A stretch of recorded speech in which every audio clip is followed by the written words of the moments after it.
Today on CityCast Portland, we're talking with Portland City Councilor Angelita Morillo. That's Angelita Morillo for the non-Spanish speakers. We got to translate.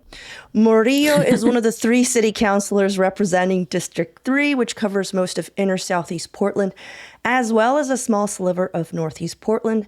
And she's the youngest city councilor currently serving. She's also part of the 6-member Progressive Caucus within City Council that are calling themselves Peacock, Progressive Caucus, Peacock, and might be the councilor most successfully using social media as a means to communicate with her constituents. Angelita, welcome to CityCast Portland. Thank you so much for making the time. Oh, thank you so much for having me. I love your guys' show, so I appreciate it. Do you listen to the show? I do. I like how you guys highlight fun events in Portland. I learned about the big karaoke thing they did at Ankeny Alley a few months ago for 503 Day because of you. So very excited. Oh, awesome. Oh, I heard you did karaoke on 503 Day. Unfortunately, we were taping a live show, but I heard some really good reports about it. They were like, it was really sweet. And I was like, oh, man, I missed it. Technical skill was not there, but I appreciate the support. You got rave reviews. So on the pod, now that I know that you sometimes listen, as you know, we occasionally kick things off with an opening question.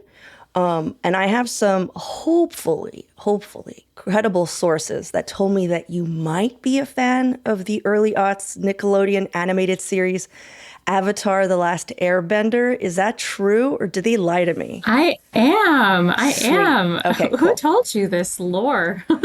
I'm like, I can't. I'm so sorry. I'm a journalist. I understand. Protect your sources. I got to protect my sources.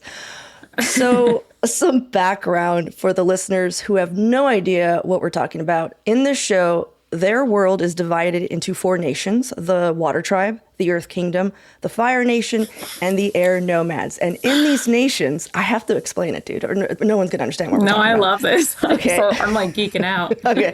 So in these nations, there are certain people who possess the unique ability to control and manipulate the element from their nation. And they're called benders. So you have fire benders and water benders and so on. And it's an amazing show, y'all. If you haven't, not so secretly teaches kids about the evils of war and genocide and colonization. It also skillfully, I think, introduces the concept of ethical ambiguity, which is kind of heady for a children's show. And of course, the healing power of friendship. So Angelita, if you could pick your nation and bending power, what would it be and why? And you can choose the peaceful Fire Nation post Fire Lord Ozai's rule if you like. I wouldn't judge. I like that a lot. I think it would probably be the most cool to be like Katara, a waterbender, bloodbender, but that's kind of scary to me. The bloodbender. And damn. Yeah, it's too much. I don't know. I probably wouldn't do that to anybody, but I am a Leo, so I think probably Fire Nation post the imperialist rule. Okay. Wow. I'm sticking with that one. Wow, that's so cool. I 100% would have chosen waterbender, but that's because I like kayaking. It's so nerdy. I'm like, I like kayaking. But my girlfriend... that sounds lovely. Yeah, here's what's funny, Angelita, is that I was so worried. Because when you do this with your friends, where you're just like, what would you know what I mean? Like, what Sex and the City character are you? What waterbender are you? I was so afraid that I was like, oh no, am I a firebender? Because sometimes I get mad. And my girlfriend's like, you're not cool enough to be a firebender. And I was like, I get it.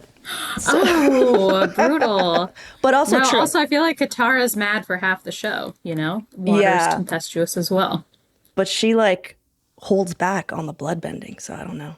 Except for that one That's thing. true. We lost 90% of our listeners. We're bringing this back. Angelita, I know you immigrated from Paraguay as a child, but you're a Portlander through and through. You graduated from Lincoln High and then Portland State University. Also, before getting elected to city council, you worked on policy and strategy at Partners for a Hunger-Free Oregon. You also worked in City Commissioner Joanne Hardesty's office. And I mentioned all this. I know a lot of your detractors bring up your age and background as a reason to not take you seriously or to even otherize you when you are among the handful of counselors who actually had a firm background in politics and policy and also grew up here. So I'm just curious, how crazy are the emails? How bad is it? I know politicians need Teflon skin to survive, but I'm just wondering if you feel safe You know, I did get death threats for a while after some of my first national interviews, and that was a new experience. I will say, because I had worked for Commissioner Hardesty, who was the first Black City Councilwoman, I was fully prepared mentally for what it would mean to become an elected official in this time during the second Trump presidency. And it's exactly what I expected. I knew I would get death threats. I knew that there would be things like that. And we certainly get racist, sexist emails for sure. But I also have just experienced an overwhelming amount of love and support from people. Just the other day, I was at a clean energy event and a young immigrant woman came up to me and she was like, I don't want to interrupt you, but I recognize you. And she told me her history. She's from South America too. And she's also experienced homelessness and just talked about what it meant to her to have someone like me serving. And that to me makes it all worth it. We have those moments of shared understanding and we cried together in public. It was, I think, very healing. And so, yeah, there's always going to be hard things when you're a public figure, but I think that when you come into spaces and you really try to be yourself and try to represent who you are with authenticity and with as much love as you can for the people, then the people will always come through for you too. That's good to hear. And I'm asking specifically about, you guys feeling safe because I know during the city council budget amendment meetings, you were able to move $2.5 million in Mayor Wilson's proposal to security services for counselors. And you were able to pass that amendment. And in that same amendment, you were also able to fund the Office of Violence Prevention and the ceasefire program, park events, restored jobs to chat and Portland Street Response. It wasn't just, security detail or whatever. But that $2.5 million, correct me if I'm wrong, was the biggest chunk of that amendment. So I'm just curious, what exactly is that $2.5 million going to for this budget cycle?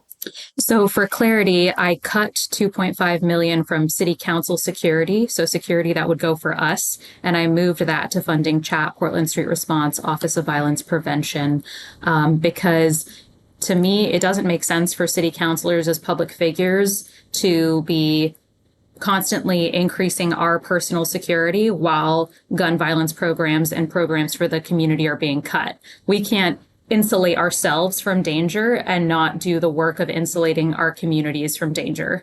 So that has created ongoing funding for those programs. I'm extremely proud of that. This is the first time the Office of Violence Prevention is going to have ongoing dollars that they're not going to have to beg for year after year. Right. And that is really critical. I was a SNAP policy advocate before I became an elected official. That amendment also funded summer meal lunch programs for kids. And to me, that's public safety because when I did SNAP policy work, we would learn about kids that would be waiting in line at the church waiting for their food box. And that's where gangs would recruit them because they knew they didn't have that security or safety. And they were saying, hey, we'll offer you this version of community, this version of safety. We'll give you food. So if we don't do that up front as the government, if we don't take care of our constituents, then that is what leads to crime, poverty, people trying to find ways to survive. Agreed.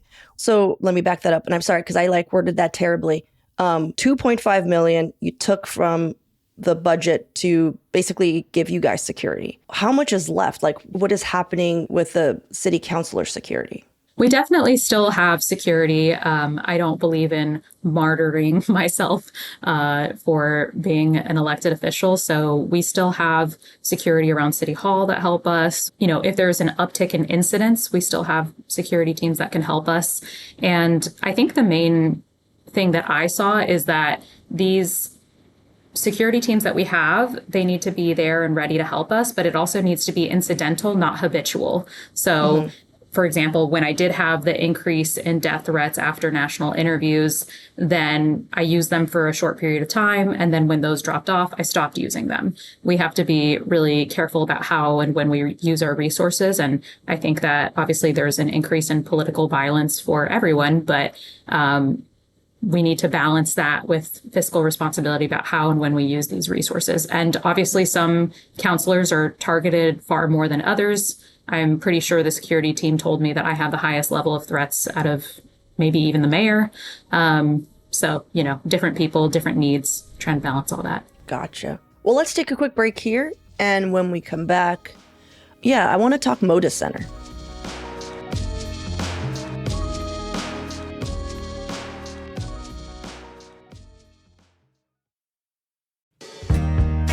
Freem Family Brewers keeps winning gold awards at the most prestigious beer competitions for everything ranging from its lagers to its IPAs to its sour ales. And beyond their brewing skills, their kitchen is not slacking. They have menu items you don't normally see at other gastropubs like Yamatsuki cabbage, Mediterranean clams, or gochujang wings. Not to mention plenty of seasonal veggie options along with all your kids' favorites as well as other standard fare. And if beer isn't really your thing, they also have signature cocktails ready on draft. If you haven't gotten a chance, go check out their Milwaukee location. They have an outdoor patio perfect for enjoying a summer drink with live music every Tuesday. To check out their full tap list, menu, and events listings, go to freembeer.com. That's PFRIEM beer.com, or pop in at 10722 Southeast Main Street in Milwaukee.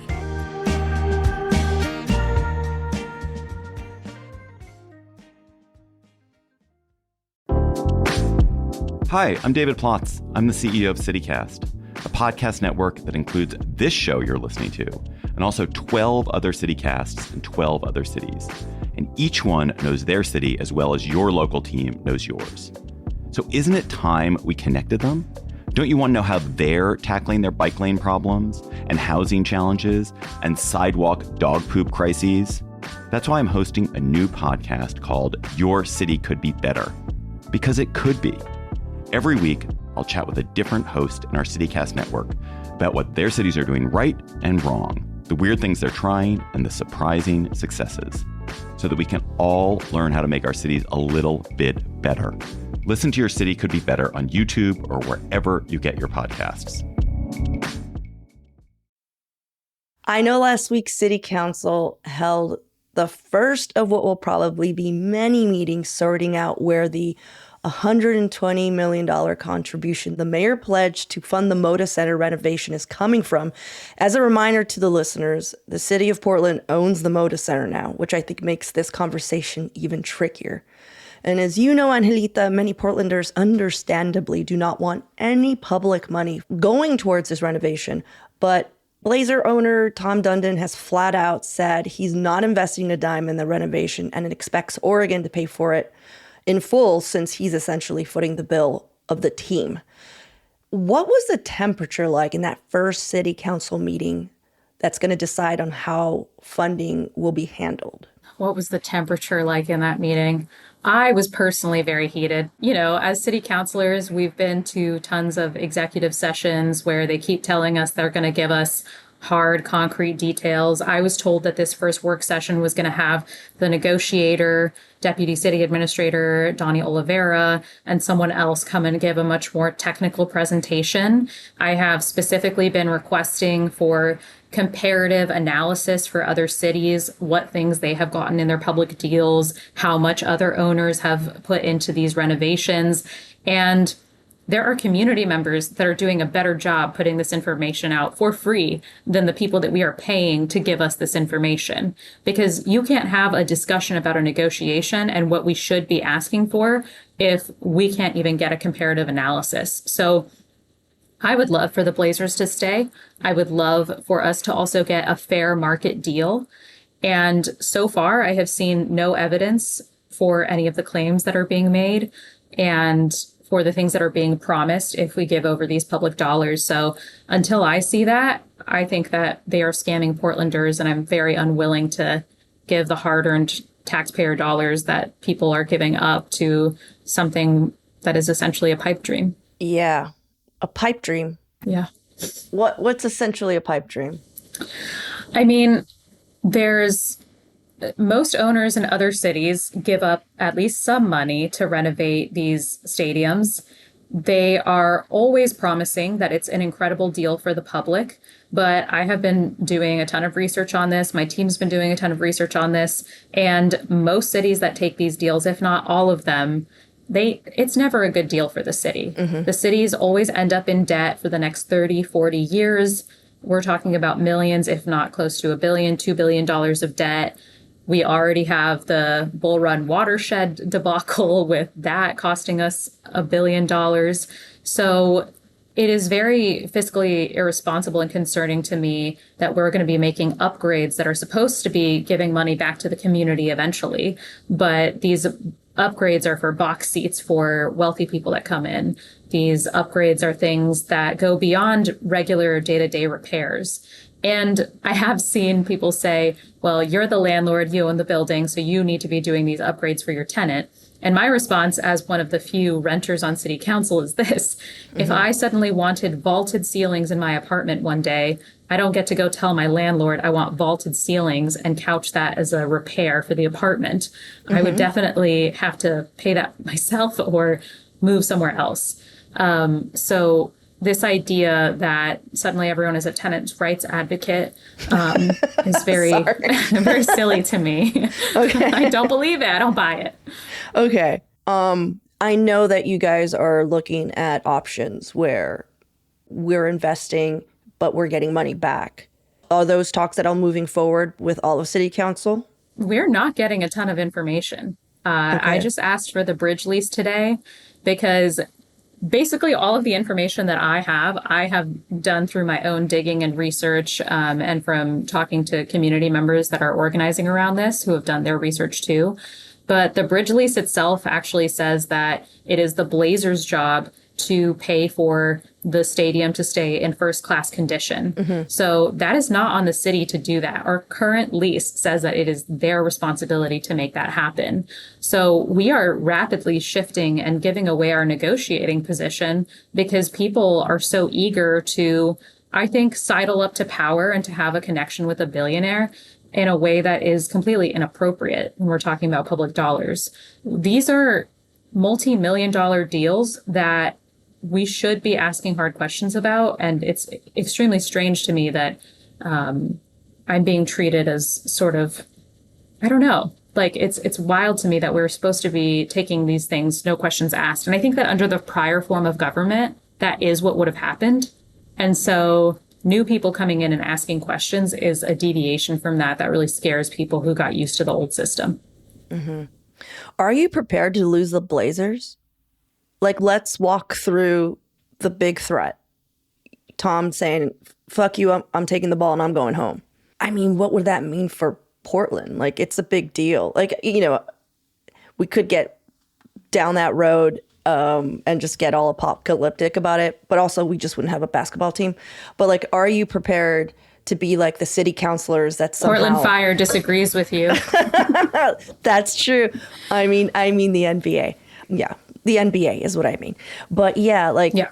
And you know what they're going to do? They're going to blame you guys. The 6 city councilors that somehow lost the Blazers. Like, are you prepared for that possible outcome? I am, because of a few things. Okay. For one thing, I am never going to trade the long-term well-being of the city that I love and the people that I love for a re-election campaign for a 4-year term when I know that I could put the city into debt for the next 30 to 40 years. Personally, I would rather lose my seat than do that. But what I also know is that in every city where city councilors have taken these poor deals and sold out taxpayer dollars to these teams without doing the proper negotiations, without getting good things for the public interest, those people have lost their seats. And I can't speak for other districts, but there's not a single community event I'm going to, there's not a single constituent coffee I'm having where people aren't saying, actually, we want you to go harder. No money. Like, I'm actually saying, I would love to negotiate with you, but I need to see strong benefits. And I have some constituents that are just saying absolutely nothing at all. So I think that there is a failure to read the political room right now. We are talking about people who are going hungry, who are struggling to pay rent, who see no future, who can't go to college, who can't get jobs. And I don't think that the Blazers, and maybe Tom Dundon, because he's so far removed from the everyday struggle, they don't understand the political risk that it is for us to take a crappy deal. So I cannot morally or politically abide by doing something that's going to harm the city long term. I really hope that Tom comes to the negotiation table as an adult and has these tough discussions. But to say that you're not going to give up any money for the renovation is a non-starter for everybody involved. Gotcha. Well, let's take a quick break here. And when we come back, I wanted to ask about some of the budget amendments that are still happening.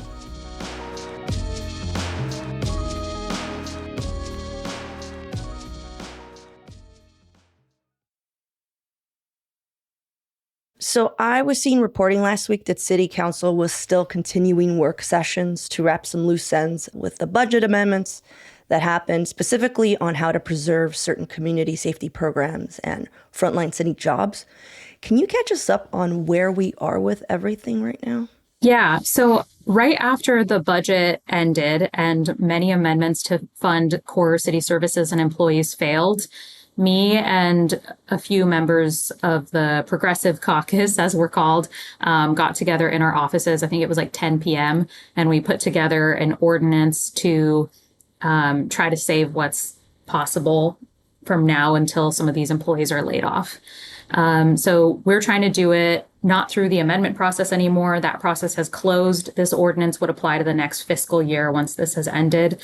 And we tried to create it again in a way that would be appealing and has a compromise with what some of our other colleagues would be interested in the hopes that we can get a seventh vote. There has now been another competing ordinance filed. That one is going to take money from the Office of Community-Based Police Accountability that voters voted in with 82% support, which is incredibly high for a ballot measure. And so we're really hoping that our colleagues will not take money from that fund and instead take a look at ours, because it allows that program to continue to work and thrive in the way that it's meant to, rather than cutting it off before it even gets off the ground. Right.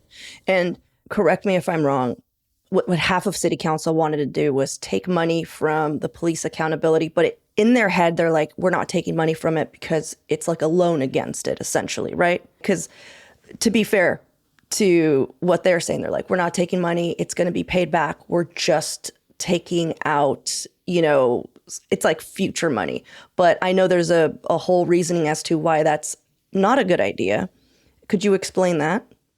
Yeah, so the Office of Community-Based Police-Based Accountability has just been established. It's taken 5 years to get them established. They are on the precipice of hiring people to implement it, establishing the board, all of those things. And I think they have around $17 million to address police accountability issues. That's, in the scheme of things, actually not that much money for some of these big police cases. And we just saw there was, I believe, an OPB article about how Don't Shoot PDX had filed a lawsuit with the ACLU against Portland police because they have been tracking and surveilling activists for a long time, and they're not supposed to be doing that. So there are going to be police accountability issues that come up that cost a lot of money. And when you're saying, oh, we're just going to take a loan from this board that is on the verge of being established, you're doing a few things. One, I have no idea where they are planning on getting that money in the future, because we actually don't have any money. So to say that we're loaning money to ourselves, I think is very bad fiscal responsibility. The second thing is that you are basically setting up the Police Accountability Board for failure, because they are going to be coming in already thinking in their heads, we have to pay this back later. So we're not going to use all of the resources available to us to pursue police accountability, because we're thinking about the loan that we have to pay back that we're not responsible for. That puts them in a really bad starting position when they need to be given all of the room and space to do this work. The ballot measure also said that the Police Accountability Board needs to be funded at least 5% of what the police bureau's budget is.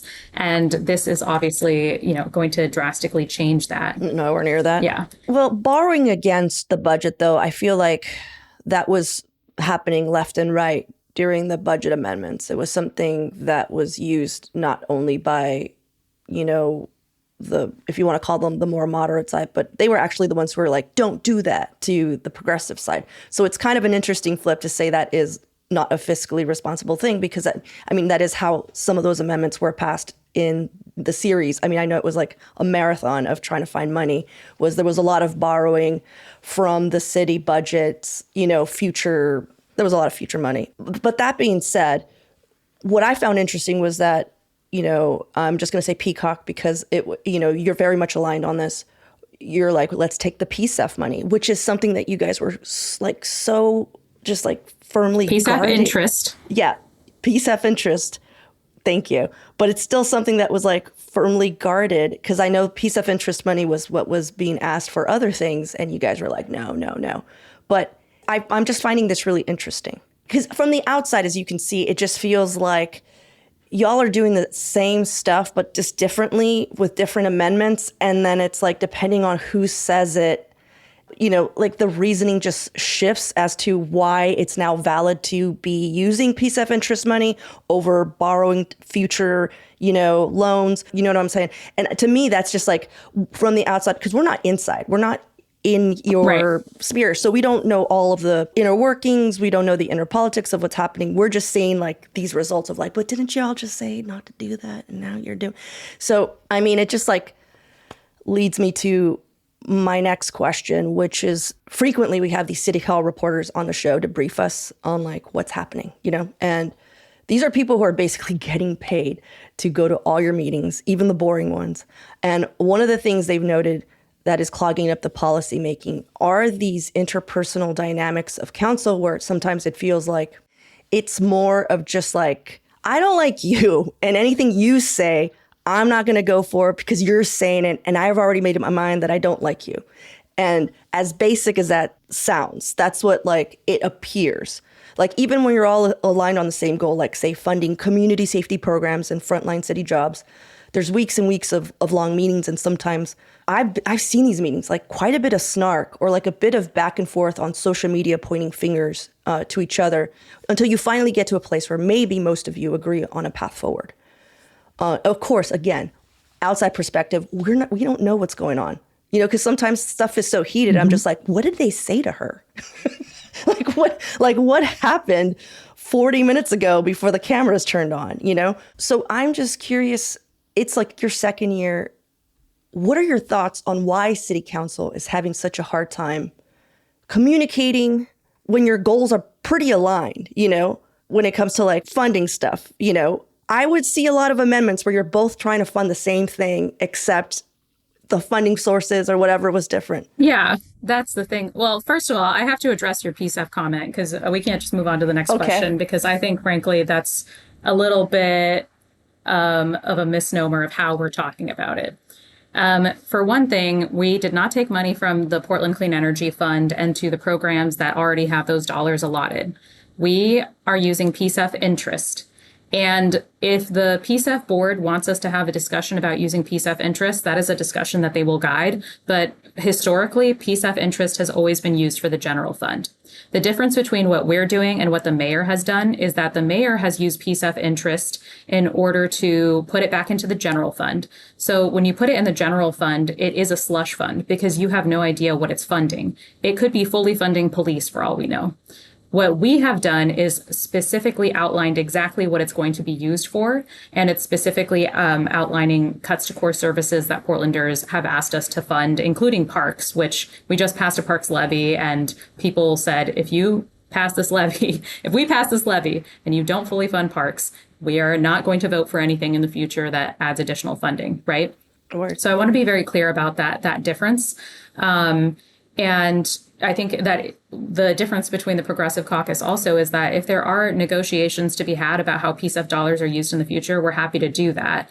But the mayor and some of the other folks on council have absolutely used some of these funds to backfill large projects.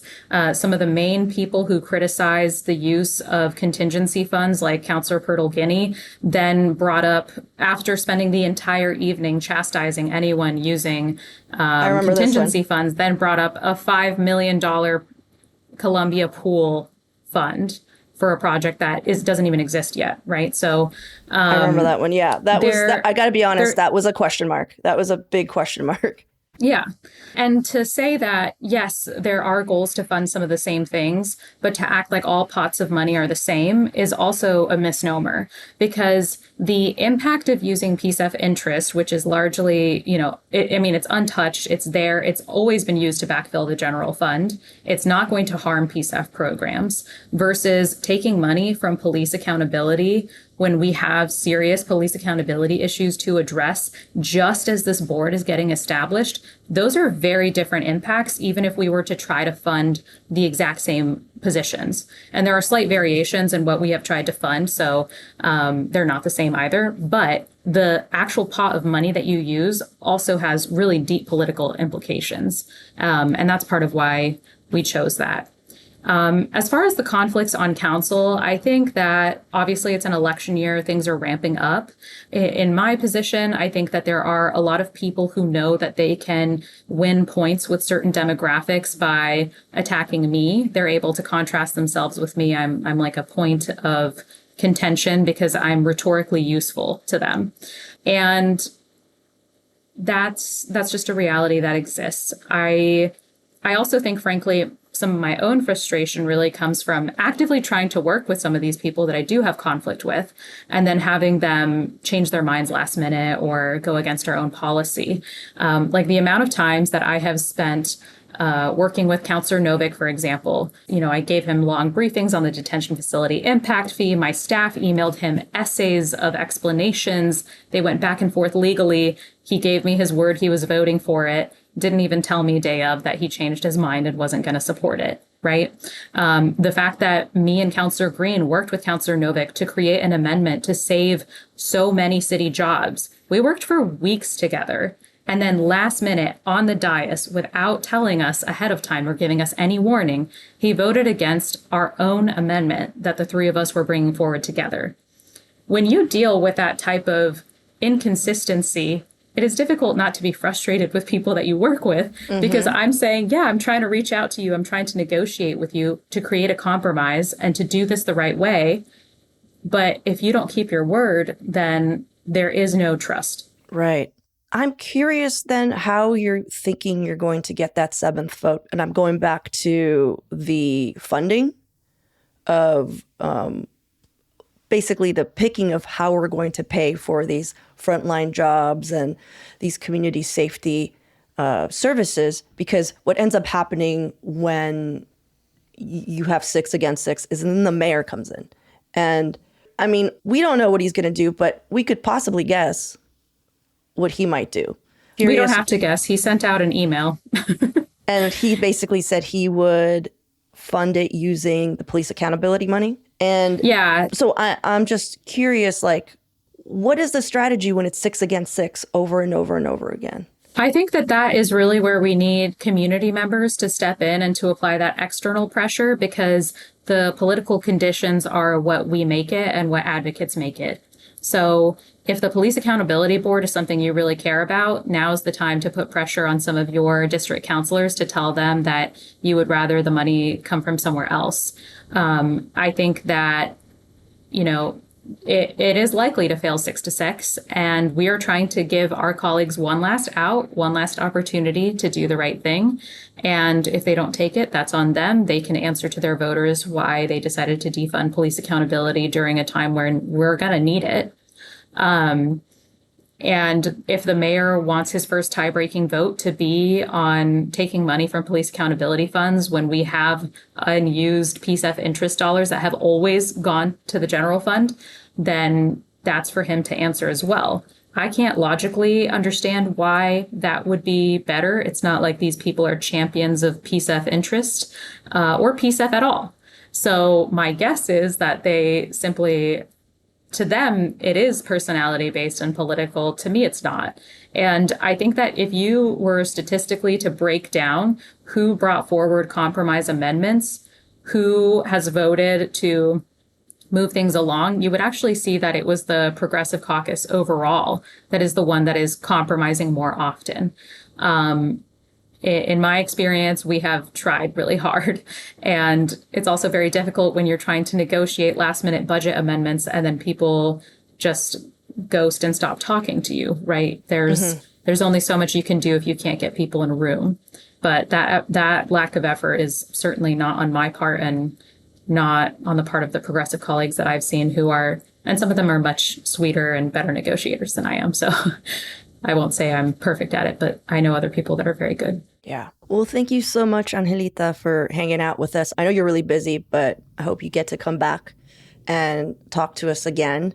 Appreciate you and all of our city councilors' hard work, because I know it's a really tough job, what you're doing. And I've seen those meetings and I want to cry afterwards. So I can't imagine that you guys are going home and just being like, that was fucking sweet. That was awesome. so No, thank there's you. a lot of crying involved. Oh, well, thanks again, Angelita. Yeah, thank you so much. Appreciate you.